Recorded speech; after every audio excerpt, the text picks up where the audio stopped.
Terus apa yang menjadi ketakutan? Tidak. Jadi itu terlalu apa ya? Menurut saya sesuatu yang terlalu berlebihan lah. Ya, jadi gini, Pak.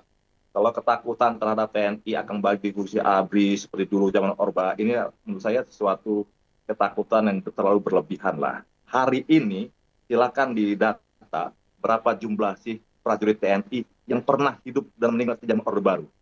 Saya, seorang Kapus Pen TNI, Brigadir Jenderal TNI, saya lulusan Akmil tahun 97, saya saja tidak pernah menikmati nikmatnya di fungsi ABRI. Terus akan kembali ke sana, ngapain? Apa? Itu. Jadi itu selalu berlebihan lah. Dan hari ini kerjasama antara mahasiswa dengan tentara itu sudah rutin kita kerjakan, kita lakukan dan ada simbiosis mutualisme di situ. Contoh Hmm. hari ini adalah kami misalnya TNI AD bekerja sama misalnya dengan TNI bekerja sama dengan universitas tertentu untuk mengembangkan drone, pin off technology itu nama teorinya. Kemudian kami juga bekerja sama dalam pengembangan radar. Kami juga bekerja sama dalam mengembangkan beberapa alutsista kami dengan menggandeng universitas. Apakah itu militerisasi? Apakah itu harus dilakukan? Tidak.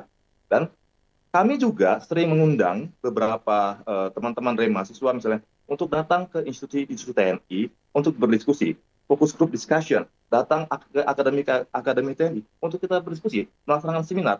Terus apa yang menjadi ketakutan? Tidak. Jadi itu terlalu apa ya? Menurut saya sesuatu yang terlalu berlebihan lah.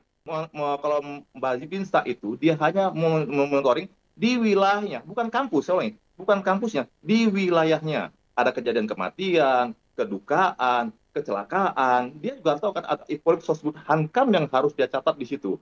Berapa jumlah penduduk yang ada di sana, berapa yang beragama Islam, berapa yang beragama Kristen, berapa yang sarjana, berapa yang tidak, berapa pekerja. Itu seorang babinsa dia memutar sesuai dengan wilayah tanggung jawabnya, gitu ya. Dan itu diatur Hmm. oleh undang-undang, gitu ya.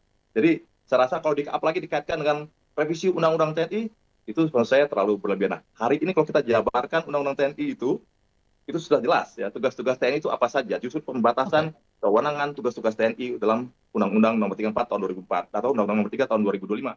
Akhir-akhir ini ada narasi fenomena narasi yang menyudutkan TNI seolah TNI mengintimidasi, mengintervensi, menghambat kebebasan uh, aktivitas kampus dan sebagainya dan sebagainya.